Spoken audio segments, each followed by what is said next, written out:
Ketua Umum PSSI, Erick Thohir memberikan kabar terkini soal proses naturalisasi Dion Marks dan tim Gepens untuk membela timnas Indonesia di Piala Asia U20 2025. Skuad Garuda Nusantara tengah bersiap untuk menatap gelaran Piala Asia U20 2025 yang bakal berlangsung mulai Februari mendatang. Di tengah-tengah persiapan, timnas Indonesia U20 berniat untuk menambah amunisi dengan menaturalisasi dua pemain keturunan baru. Dua pemain itu adalah Dion Marks dan tim Gepens dikabarkan tengah menjalankan proses naturalisasi untuk membela timnas Indonesia. Selain dua pemain itu, Ula Romeni juga menjadi bagian untuk menjalani proses naturalisasi tersebut. Namun, hingga kini belum terdengar kembali soal kabar proses naturalisasi dari tiga pemain tersebut, termasuk Dion Marks dan tim Gepens. Menanggapi pertanyaan awak media terkait kabar terkini proses naturalisasi Dion Marks dan tim Gepens, Ketum PSSI, Erick Thohir pun angkat bicara. Erick Thohir mengatakan bahwa proses naturalisasi dua pemain itu memiliki jangka waktu sangat singkat dengan gelaran Piala Asia U20 2025. Dirinya pun memberikan kabar buruk jika kedua pemain itu berpeluang tak dapat tampil bersama timnas Indonesia U20 dalam kompetisi tersebut. Kendati begitu, Erick Thohir mengaku jika DPR RI telah menyetujui untuk melakukan proses naturalisasi terhadap Dion Marks dan tim Gepens. Saya tidak tahu, waktunya sangat mepet, tetapi dari DPR mendukung, ujar Erick Thohir di Park Hyatt Jakarta, Senin, 16 Desember 2024. Erick Thohir menjelaskan bahwa DPR RI sedang dalam masa reses hingga pertengahan Januari 2025 mendatang. Sebagai informasi, reses adalah istilah yang merujuk pada kegiatan anggota legislatif di luar waktu sidang untuk berinteraksi langsung dengan konstituennya. Kemudian, Ketum PSSI itu menyebut jika masa reses DPR RI baru akan rampung pada 15 Januari 2025, tepatnya selepas melewati batas pendaftaran para pemain di Piala Asia U20 2025. Batas terakhir untuk melakukan pendaftaran para pemain untuk Piala Asia U20 2025 sendiri akan jatuh pada 13 Januari 2025. Tetapi kan mereka lagi reses sampai 15 Januari, pendaftaran sampai 13 Januari, jadi ya sayang, jelas Erick Thohir. Timnas Indonesia U20 sendiri tergabung dalam grup C Piala Asia U20 2025 bersama 3 tim lainnya. Selain kembali bertemu dengan Yaman, skuad Garuda Nusantara bakal menghadapi Uzbekistan dan Iran. Kekalahan timnas Indonesia U23 dari Vietnam dengan skor tipis 1-0 di Piala AFF 2024 menjadi salah satu momen yang menambah dinamika persaingan antara kedua negara. Laga tersebut berjalan sengit, namun gol sematawayang yang tercipta di babak kedua cukup untuk memastikan kemenangan Vietnam. Hasil ini sekaligus mengantarkan timnas Vietnam ke posisi puncak grup, sementara Garuda Muda harus berpuas diri meraih posisi sementara di peringkat 2. Tentunya ini membuat timnas Indonesia harus berjuang lebih keras di pertandingan berikutnya. Pelatih berusia 54 tahun tersebut secara terbuka mengkritik Shin Tae-yong yang dianggap terlalu banyak mengeluhkan jadwal padat Piala AFF 2024. Dalam wawancaranya dengan media Vietnam, Bongda, Kim Sang-esi pinta STY jangan kebanyakan drama perihal jadwal AFF. Pelatih Vietnam tersebut mengakui bahwa jadwal memang berat, tetapi menegaskan bahwa semua tim menghadapi situasi yang sama. Semua tim memiliki jadwal yang padat. Saya bersimpati kepada pelatih Shin Tae-yong, ujar Kim Sang-esi, dikutip dari Bongda, Senin, 16 Desember 2024. Ia kemudian melanjutkan dengan memberikan saran kepada Shin Tae-yong untuk lebih beradaptasi dengan situasi. Baginya, tantangan seperti ini adalah bagian dari sepak bola, dan sebagai pelatih, penting untuk mencari solusi daripada mengeluh.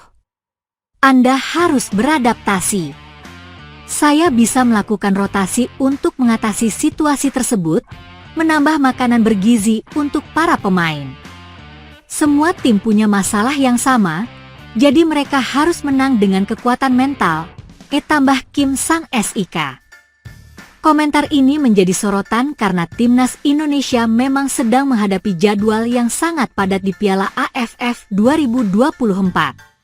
Setelah melewati fase grup dengan performa yang cukup stabil, Garuda Muda harus berhadapan dengan tim-tim kuat di babak berikutnya.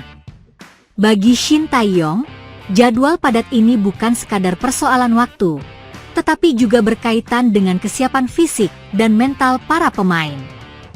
Pelatih asal Korea Selatan ini kerap menekankan pentingnya pemulihan dan persiapan matang sebelum bertanding. Namun, kondisi yang ada di turnamen ini membuat segalanya menjadi lebih sulit. Kekalahan dari Vietnam tentu menjadi pukulan telak bagi Garuda Muda.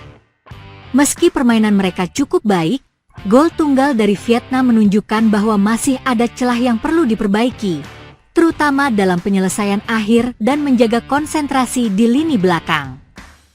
Pelatih yang baru memegang kendali timnas Vietnam tersebut berhasil memanfaatkan kekuatan skuadnya dengan maksimal, termasuk melakukan rotasi pemain untuk menjaga kebugaran tim.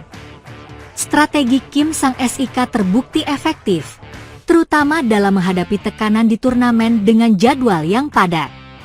Ia tidak hanya fokus pada taktik, tetapi juga memastikan para pemainnya mendapatkan nutrisi dan pemulihan yang cukup untuk menjaga performa mereka di lapangan. Sindiran dari Kim sang SIK tentu menjadi tantangan tersendiri bagi Shin Tae-yong. Sebagai pelatih yang sudah membawa perubahan besar bagi timnas Indonesia, ekspektasi terhadapnya sangat tinggi. Kini banyak publik menunggu bagaimana Shin Tae-yong merespons kritik ini, baik melalui strategi di lapangan maupun pernyataan kepada awak media. Justin Hubner, pemain timnas Indonesia, baru-baru ini dikabarkan mengalami cedera kepala yang cukup serius saat membela tim Wolves U21 dalam laga melawan Aston Villa U21 di Premier League 2. Pertandingan yang berakhir dengan kemenangan telak 4-0 untuk Wolves tersebut berlangsung di Bodymoor Heath. Namun, meskipun tim meraih kemenangan, harus dibayar dengan cedera Hubner yang harus mendapat perawatan intensif setelah mengalami kontak dengan pemain Aston Villa. Cedera tersebut terjadi ketika Villa berusaha mencuri gol di menit-menit terakhir pertandingan. Saat itu, Luka Lins melakukan tendangan salto untuk merebut bola rebound di area pertahanan Wolves. Siaran langsung sepak bola online. Sayangnya, tendangan tersebut justru mengenai kepala Hubner, membuatnya terkapar di lapangan. Insiden tersebut menyebabkan Lins langsung dikeluarkan dengan kartu merah, sementara Hubner terpaksa ditarik keluar dan digantikan oleh Hayden Carson di menit ke-91. Berita mengenai cedera serius yang dialami Hubner langsung menimbulkan kekhawatiran di kalangan para pendukung timnas Indonesia. Banyak yang berharap pemain berusia 21 tahun ini dapat bergabung dengan skuad Garuda untuk Piala AFF 2024. PSSI juga sebelumnya sudah berupaya agar Hubner dan Ivar Jenner dapat memperkuat timnas Indonesia di turnamen tersebut. Namun, belum ada respons hingga saat ini, dan kecil kemungkinannya untuk bisa melepaskan Hubner. Beberapa jam setelah kejadian tersebut, Justin Hubner memberikan kabar mengenai kondisinya melalui akun Instagram pribadinya. Ia mengungkapkan bahwa dirinya kini sedang menjalani perawatan di rumah sakit dan mengucapkan terima kasih atas dukungan yang diberikan oleh para penggemar. "Aku di rumah sakit sekarang. Terima kasih kepada semua orang yang mengirimiku pesan. Aku akan segera kembali," tulisnya. Kondisi Hubner yang cedera tentu menjadi kabar buruk bagi timnas Indonesia, yang berharap pemain ini bisa bergabung untuk memperkuat tim di Piala AFF 2024. Meski begitu, PSSI terus berusaha keras agar skuad terbaiknya bisa tampil di turnamen bergengsi tersebut. Saat ini, timnas Indonesia tengah melanjutkan perjuangan mereka di laga ketiga Piala ASEAN 2024 untuk bertandang ke Vietnam. Hasil yang kurang memuaskan kemarin saat melawan Laos diharapkan bisa menjadi motivasi mereka untuk bisa mendapat hasil terbaik di laga berikutnya.